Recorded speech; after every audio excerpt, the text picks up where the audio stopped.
चला तर आज बनवूया छोले पुरी। त्यासाठी मी इथे लसूण, अद्रक, कोथिंबीर, कढीपत्ता, 2 कांदे आणि 2 टोमॅटो अशी छान तयार करून घेतलेले आहे। सगळ्यात आधी मी मिक्सरमध्ये लसूण आणि अद्रक बारीक करून घेणार आहे। याची छान पेस्ट मी करून घेणार आहे आणि ही आपली पेस्ट तयार आहे। त्यानंतर यामध्ये टाकणार आहे टोमॅटो जेवढे लाल असतील तेवढे भाजीला छान कलर येणार लाल। आणि यालाही छान फाईन पेस्ट याची काढून घ्यायची आहे। हे बघा आपली पेस्ट तयार आहे। त्यानंतर मी 2 मोठे कांदे चॉप करून घेतलेले आहे।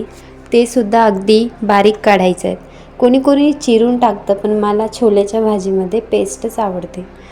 तर हे बघा अशी पेस्ट मी काढली आहे। इकडे कढाईमध्ये तेल तापायला घेऊयात आणि इकडे आपले जे मी छोले काबले हरभरे ज्याला आपण म्हणतो ते कुकरमध्ये 2 बटाटेसुद्धा मी उकडून घेतले होते, जेणेकरून भाजी खूप छान टेस्ट येणार। हे बघा आता फोडणी देऊयात। त्यासाठी जिरं, मोहरी, कढीपत्ता आणि आपण केलेली अद्रक आणि लसूणची पेस्ट हिला छान ब्राऊन करून घ्यायचं आहे मस्तपैकी। आणि त्यानंतर त्यात कांद्याची पेस्ट सोडायची आहे।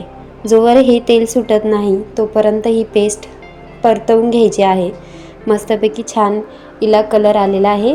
त्यानंतर आपण त्यात टोमॅटो पेस्ट ॲड करणार आणि ही पूर्ण पाणी हिचं आटूस्तर छान हिला तेल सुटूस्तर ही पेस्ट आपल्याला कलसून घ्यायची आहे छान पद्धतीने। आता आपण याच्यामध्ये मसाले ॲड करणार। मसाल्यात काही स्पेशल नाही, तर कांदा लसूण मसाला, लाल तिखट, हळद, थोडासा गरम मसाला आणि चवीनुसार मीठ मी घेतलेलं आहे इतकंच। याला छानपैकी शिजवून घ्यायचं आहे। थोडंसं पाणी टाकायचं आहे जेणेकरून मसाला जळणार नाही। आणि ह्या पेस्टला पूर्ण तेल सुटेपर्यंत 2 मिनटं छान शिजू द्यायचं आहे। आणि नंतर त्यावर हिरवी कोथिंबीर ॲड केली तर छान टेस्ट येणार।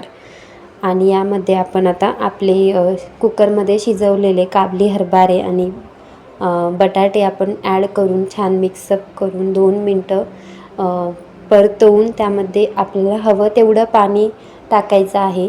तुम्हाला जेवढी भाजी पातळ असेल तर पाणी टाका, घट्ट हवी असेल तर थोडं कमी टाका। हे बघा एक मंद आचेवर 5 ते 10 मिनटं याला मी होऊ दिलं आहे आणि आपली छोलेची भाजी रेडी आहे। मस्तपैकी याला कलर आलेला आहे। इकडे मी काकीला सांगितलं होतं की 2 गरम गरम पुऱ्या, तर मला खूप इच्छा झाली होती आणि प्लेटिंगही करायची होती, म्हणून तिने 2 गव्हाच्या पिठाच्या छान कुरकुरीत अशा पुऱ्या तळल्या होत्या।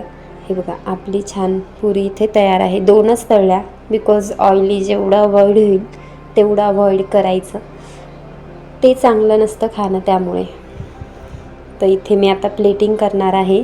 प्लेटिंगमध्ये मी लिंबू आणि कांदा, लिंबाशिवाय माझं जेवणच नसतं।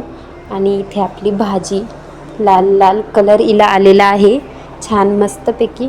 टेस्टही खूप छान झाली होती आणि नरम नरम पुऱ्या।